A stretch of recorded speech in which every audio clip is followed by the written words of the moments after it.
कैसे हैं आप सब। स्वागत है आपका अपना यूट्यूब चैनल इंग्लिश कॉन्सेप्ट पे और मैं गौतम कुमार। तो आज हम लोग संस्कृत पढ़ने वाले हैं और बहुत ही जबरदस्त तरीका से आज हम लोग संस्कृत पढ़ेंगे।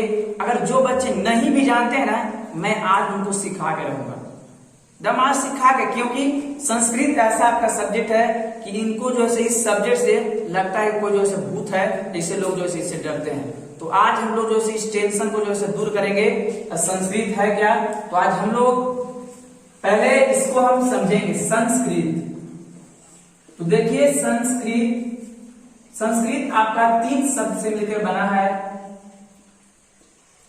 पहला आपका जो है सम, जोड़, क्री, जोड़, अक्तय। यहाँ पे सम, क्री, जोड़, अक्तय। अब यहाँ पे देखेंगे सम मीन्स क्या होता है। तो सम ये आपका जो है उपसर्ग है। सम आपका उपसर्ग है और आप जानते हैं कि उपसर्ग क्या होता है कि किसी भी शब्द में जो है आगे लगकर जो है उसका जो है ढंग यानी उसका अर्थ को जो है चेंज कर देता है, उसी को हम लोग जैसे क्या बोलते हैं, उपसर्ग। और ये आपका सम क्या है, आपका उपसर्ग है। और आप जानते हैं कि संस्कृत व्याकरण में उपसर्ग आपका कितना होता है, 22 होता है, क्योंकि एक ऑब्जेक्टिव में आपको पूछता है। उसके बाद देखिए क्री क्या होता है, तो ये आपका धातु है, धातु। अब हम जानेंगे धातु क्या होता है। तो क्रिया के मूल रूप को क्या बोलते हैं, धातु बोलते हैं। जैसे में धातु, आप इसका पट ये आपका धातु है और पट मीन्स क्या होता है, पढ़ना होता है। अब यहाँ पे देखेंगे अक्तय। अक्तय आपका क्या है, तो ये आपका प्रत्यय है, प्रत्यय।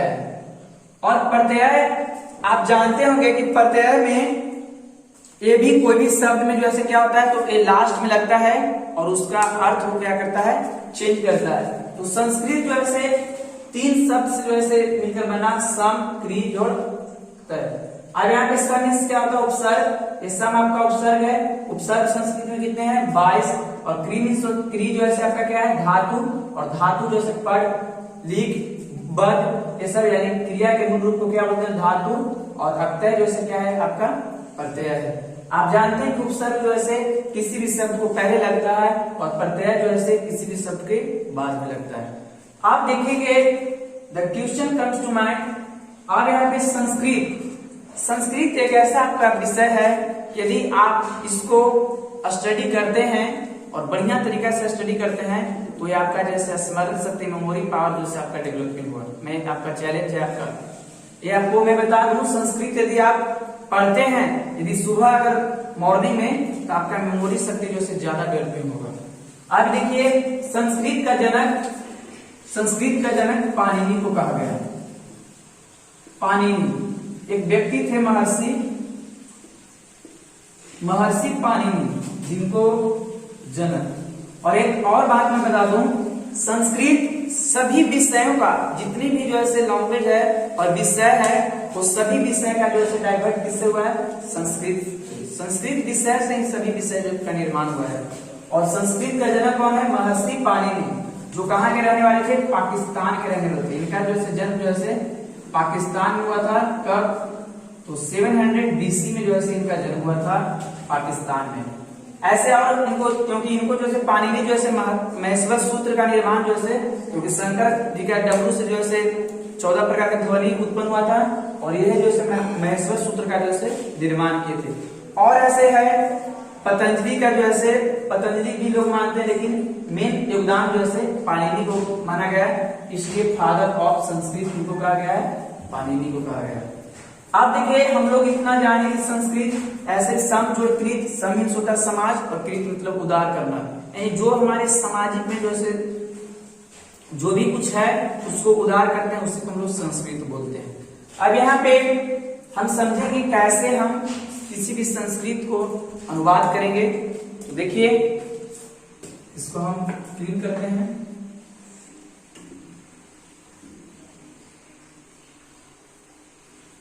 अब एक ट्रिक है 3395, ये आपका ट्रिक है। 33 3 क्या है, 3 क्या है और 9 क्या है, 5 क्या है। तो देखिए तीन आपका यहाँ पर हम लेंगे वचन। तो वचन कितने प्रकार के हैं? तो वचन संस्कृत में 3 प्रकार का होता है, एक वचन, द्विवचन और बहुवचन। लेकिन ऐसे व्याकरण में हम करेंगे तो एक वचन और बहुवचन। तो वचन आपका 3 प्रकार का होता है, एक वचन, द्विवचन और आपका बहुवचन। यानी हम समझें कि 3 का मतलब जैसे वचन 3 प्रकार के, एक वचन, द्विवचन और बहुवचन। किसमें? संस्कृत में। ये 3 का मतलब होता है पुरुष, यानी पुरुष भी संस्कृत में कितने? 3। तो प्रथम पुरुष,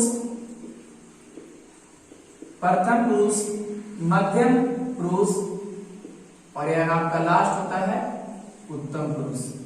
बिल्कुल हम लोग एकदम समझेंगे संस्कृत को, जब तक हम लोग अनुवाद नहीं कर लेते हैं, जब तक आप हमारे साथ बने रहिए। यानी पुरुष जो ऐसे 3 प्रकार के, प्रथम पुरुष, मध्यम पुरुष और उत्तम पुरुष। A9 का मतलब जो होता है सर्वनाम, क्योंकि ऐसे हिंदी में सर्वनाम आपका 6 होता है। आपका ऑब्जेक्टिव में पूछता है कि सर्वनाम कितने प्रकार के होते हैं? 6 प्रकार का। लेकिन सर्वनाम जो ऐसे आपका संस्कृत में जो ऐसे 9 प्रकार का। तो ए हम लोग जैसे में स, त, ते, त्वम, युवाम, इवम, अहम, अवाम और वयम। आगे यहाँ पे देखिए इसके 5 का मतलब क्या होता है। तो आप जानते हैं कि लकार जैसे 5 प्रकार का होता है। ऐसे आपको लकार 10 प्रकार का पढ़ना है, लेकिन हम लोग का इंपॉर्टेंट कितना पढ़ना है? 5 प्रकार का। पहला जैसे लट लकार, दूसरा जैसे लंग लकार और तीसरा जैसे आपका लीट लकार, चौथा आपको विधि लिंग और आपका 5वां जो है लोट लकार। यानी इसका मतलब होता है वर्तमान काल,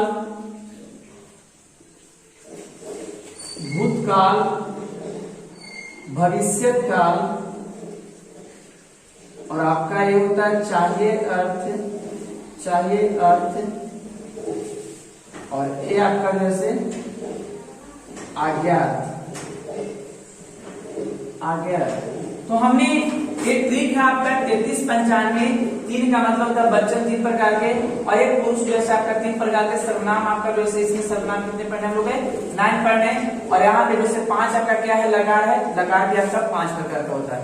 तो हम देखेंगे, अब हम लोग समझेंगे पहले कि पुरुष एवं वचन क्या होता है। तो हम लोग अब डिटेल से कैसे हम लोग संस्कृत में ट्रांसलेशन सीखते हैं, जैसे में अंग्रेजी में ट्रांसलेशन सीखते हैं। और आपका संस्कृत बहुत ही आसान टॉपिक है, लेकिन हम लोग इसको सीखने का प्रयास करते ही नहीं, इसलिए यह टॉपिक जैसे हार्ड लगता है। अब देखेंगे पुरुष एवं वचन, यानी पुरुष एवं वचन। आप जानते हैं कि वचन जो है 3 प्रकार का होता है, एक वचन, द्विवचन और आपका बहुवचन। एक वचन, द्विवचन और आपका बहुवचन। अब यहाँ पे पुरुष भी आपका कितने हैं? 3 प्रकार का। प्रथम पुरुष, मध्यम पुरुष और आपका उत्तम पुरुष। अब यहाँ पे देखेंगे स, एक वचन में स, त, ते। स मीन्स क्या होता है? तो वह होता है, या सा भी बोल सकते हैं। तो मीन्स क्या होता है? तो वे दोनों होता है। स, त, ते मीन्स क्या होता है? वे लोग होता है। फिर उसके बाद मध्यम पुरुष में स, त, ते। इसके बाद आएंगे यहाँ पे त्वम। त्वम मीन्स क्या होता है? तो तुम। युवाम मीन्स होता है आपका तुम दोनों। और यूएम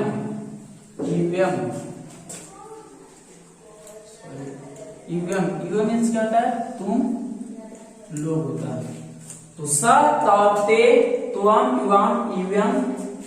आपका उत्तम पुरुष में क्या होता है? तो अहम, व्हाट मीन्स मैं, अहम, अवाम मीन्स हम दोनों और आपका लास्ट होता है वयम, यानी हम लोग। तो देखिए पुरुष एवं वचन कितने होते हैं? 9 होते हैं। स, त, ते, त्वम इवाम इवम अहम अवाम वयम। आपको इसको लेकिन याद करने पड़ेगा। आपको एक बात मैं बता दूं, अब यहाँ पे क्वेश्चन आता है कि प्रथम पुरुष क्या है, मध्य पुरुष क्या है, उत्तम पुरुष क्या है। एकदम सीधे ठेठ हिंदी में जानिए कि जो बोलेगा वो प्रथम पुरुष कहलाएगा। सेकेंड पर्सन यानी मध्य पुरुष क्या कहलाएगा, जो सुनता है। जैसे मैं बोल रहा हूँ, अब कौन पर्सन, मैं फर्स्ट पर्सन यानी प्रथम पुरुष। आप सुन रहे हैं, कौन पर्सन, सेकेंड पर्सन यानी जो सुनेगा वो सेकेंड पर्सन। थर्ड पर्सन क्या है, उत्तम पुरुष क्या है, तो जिसके बारे में कहेंगे, जिसके विषय में कुछ कहेंगे। जैसे में सीता सुंदर लड़की है, सीता के बारे में जो डिस्कसिंग करें, चर्चा कर रहे हैं, वो कौन पुरुष, उत्तम पुरुष। तो यहाँ पे हमने पुरुष के बारे में जान गए। अब यहाँ पे देखेंगे वचन भी आप जानते हैं, एक वचन, द्विवचन और बहुवचन।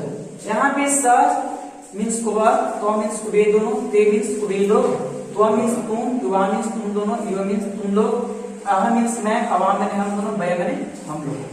अब यहाँ पे देखेंगे लकार, अभी मैंने बताया 5 प्रकार का होता है, लट लकार, लंग लकार, लीट लकार, लोट लकार और विधि लिंग। पहला लकार आपका क्या है, तो लट लकार है, लट लकार, लकार। अब यहाँ पे एक बात और मैं बता दूं, लकार आखिर क्या है, तो जो आपका मूल क्रिया के रहता है। जैसे पढ़ना आपका जो है ये आपका लकार है, लट लकार। तो जैसे लट लकार इसका होता है आपका वर्तमान काल, इसका हिंदी होता है आपका वर्तमान काल। जैसे में टेंस जानते हैं ना, तो टेंस, प्रेजेंट टेंस, तो प्रेजेंट टेंस में क्या होता है आपका वर्तमान काल। उसी प्रकार संस्कृत में क्या होता है, लकार चलता है, लकार यानी टाइम चलता है, और यही लकार जो है पहला क्या है हमारा वर्तमान काल। अब यहाँ भी देखेंगे, यहाँ भी वचन उतना ही होता है, एक वचन, द्विवचन और आपका बहुवचन। इसका ट्रिक है आपका, मैं बता दूं, एकदम ट्रिक से एकदम आप लोग समझिए। ट्रिक क्या है, ती त अंति, तीत अंति, सी थ थ, आमी आव आम, यानी तीत अंति सीथ थ आमी आव आम। अब यहाँ भी जो है पुरुष होता है, प्रथम पुरुष, मध्यम पुरुष और आपका उत्तम पुरुष। अब देखिए इतना ही आप डायग्राम में जो है आप संस्कृत को जो है आप अनुवाद आज ही करेंगे। जैसे में पहले थोड़ा सा चर्चा कर लेते हैं। अभी आई रिपीट नाउ, पुरुष एवं वचन कितने होते हैं, 9 होते हैं। स तौते, त्वम इवाम इवम अहम अवाम वयम। यहाँ पे देखेंगे लट लगा यानी वर्तमान काल में रहेगा, तो वर्तमान काल का डायग्राम क्या है, ट्रिक क्या है, तो तीत अंति सीथ थ आमी आव आम। अब एक हम लोग जैसे अनुवाद लेते हैं। जैसे अनुवाद लेते हैं कि मैं पत्र लिखता हूं, मैं पत्र लिखता हूं। पहले तो हमको पहचाने ना कि अगर ताहे तीहे रहेगा तो कौन सा टेंस रहेगा, प्रेजेंट इंडिफिनिट टेंस रहेगा। प्रेजेंट इंडिफिनिट नहीं करना है, यहाँ पे सीधे समझो कि ये प्रेजेंट टाइम है, यानी लट लकार है, वर्तमान काल है। मैं पत्र लिखता हूं, ये कौन टेंस यानी प्रेजेंट। तो उसके बाद मैं पत्र लिखता हूं, यहाँ पर हम देखेंगे पहले पुरुष एवं वचन में जाएंगे। मैं, तो यहाँ पे देखेंगे पहले मैं, तो मैं यहाँ पर है आपका कौन में, तो एक वचन के उत्तम पुरुष में, यानी एक वचन के उत्तम पुरुष में। अब इसके नीचे जाएंगे हम लोग, एक यहाँ पर एक वचन उत्तम पुरुष यानी आमी। अब यहाँ पे मिल गया आमी मेरा। अब हम लोग, आप जानते हैं कि लिखना, तो लिखना आप ये क्या है आपका वर्ब है, लिखना वर्ब है। अब एक धातु होता है, तो धातु क्या है, तो क्रिया के अंत में जो ना रहता है, ना को हटाने के बाद जो बच जाता है उसी को हम लोग धातु कहते हैं। ऐसे बोल सकते क्रिया के मूल रूप को क्या बोलते हैं, धातु कहते हैं। अब हम लोग क्या बोलते हैं, क्रिया क्या बोलते हैं कि जिस हिंदी वाक्य क्रिया के अंत में ता है। अब बताइए, पढ़ना, पढ़ना ये भी आपका क्या है, ये वर्ब है, लेकिन अब एक अंत में ता आप ती लगा दे तो पढ़ना ता होगा। ये क्या आपका सही है, कॉन्सेप्ट सही है? नहीं, ये कॉन्सेप्ट आपका गलती है। तो यानी क्रिया कहेंगे कि जिस धातु के अंत में ना लगा देंगे उसी को हम लोग क्रिया बोलेंगे। तो यहाँ पे हम देखेंगे लिख आपका धातु है, और लिख धातु में अगर आमी को यदि हम इंक्लूड कर देंगे तो क्या हो जाएगा, लिखामी हो जाएगा। तो अब यहाँ पे अनुवाद हम बनाएंगे मैं, तो मैं का क्या होता है, अहम, और पत्र का पत्रम, तो अहम पत्रम। अब यहाँ पे देखेंगे आमी, तो लिखामी, बस आप एकदम बिल्कुल बनाते रहिए, लिखामी, यानी अहम पत्रम लिखामी। एक और अनुवाद लेते हैं, वे लोग घर जाते हैं, वे लोग घर जाते हैं। तो ओबेलो को पहले संस्कृत देखेंगे, तो ओबेलो सर ते होता है, तो ते कर दिए। घर, तो घर के जो है गृहम, तो ते गृहम। अब यहाँ पे क्वेश्चन आता है कि यहाँ पे सर क्या लगाएंगे, तो पहले हम ऊपर जाएंगे, तो यहाँ पे देखेंगे ते, तो ते सर बहुवचन में। पुरुष में जाएंगे तो एक कौन पुरुष, प्रथम पुरुष, यानी प्रथम पुरुष का बहुवचन जो है आपका यहाँ पर ते आया। अब नीचे जाएंगे, पहले तो सेंटेंस को समझेंगे, क्योंकि वे लोग घर जाते हैं, कौन सा टेंस, प्रेजेंट टेंस, प्रेजेंट यानी लट लकार, हम लोग संस्कृत पढ़े तो लट लकार, तो ते गृहम जाते हैं, तो ये लट लकार, तो ते गृहम हो गया। अब उसके बाद क्या लगाएंगे सर, तो यहाँ पे देखेंगे ते, कौन वचन में, प्रथम पुरुष में। उसके नीचे जाएंगे लट लकार वर्तमान काल में, तो प्रथम पुरुष बहुवचन, यानी यहाँ पे आ गया हमारा अंतिम। तो आप जानते हैं कि जाना, गच एक धातु है, और हमने अभी बताया कि गच के अंत में जैसे हम लोग इंक्लूड क्या कर देंगे, किसी भी इसको जो है लकार को इंक्लूड कर देंगे, तो ती अंति, तो अंति के हम कर देंगे, तो ये क्या बन जाएगा हमारा, गच्छन्ति। तो यहाँ पर आ जाएगा आपका गच्छन्ति।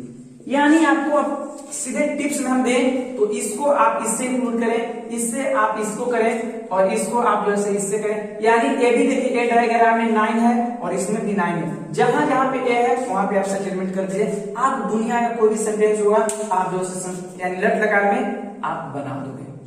और संस्कृत इतना आसान है, जैसे मैं पत्र लिखता हूँ, मैं क्या, हाँ पत्र के पत्रान लिखती के जो है लिखामी कर दिए, लेकिन बताओ इसको अंग्रेजी करेंगे, ऐसे बनेगा, अंग्रेजी में नहीं करेंगे। मैं पत्र लिखता हूँ, आई राइट लेटर करेंगे, आई लिखेंगे, आई इसको पहले लाएंगे, राइट लिखेंगे, और लेटर को बाद में करेंगे। तब देखो कितना आसान संस्कृत है, और हम लोग इसी से जो है डर लगता है। तो आज हम लोग का जो है डर जो है टेंशन जो है बिल्कुल दूर हो गया, और आपको ऑब्जेक्टिव में ऐसे भी दे सकता है कि बताइए पठ धातु के बताइए, पठ धातु के बहुवचन, यानी पठ धातु के बहुवचन के उत्तम पुरुष में क्या होगा। तो पठ धातु के हम जाएंगे पहले, पठ धातु को, तो पठ धातु के बहुवचन के उत्तम पुरुष, तो बहुवचन में गए सर, उसके बाद उत्तम पुरुष में। अब यहाँ पे आमा, यानी पठ धातु के क्वेश्चन क्या आएगा आपका ऑब्जेक्टिव में, कि पठ धातु के आपका बहुवचन उत्तम पुरुष क्या होगा, तो आम। तो आप पठ धातु जोड़िए पहले, तो पठती, पठतर, पठंती, पठसी, पठतर, पठत, पठामी, पठाव, पठाम, तो सर पठाम होगा, यानी आप जो है तो ऐसे आपका ऑब्जेक्टिव आएगा। Thank you.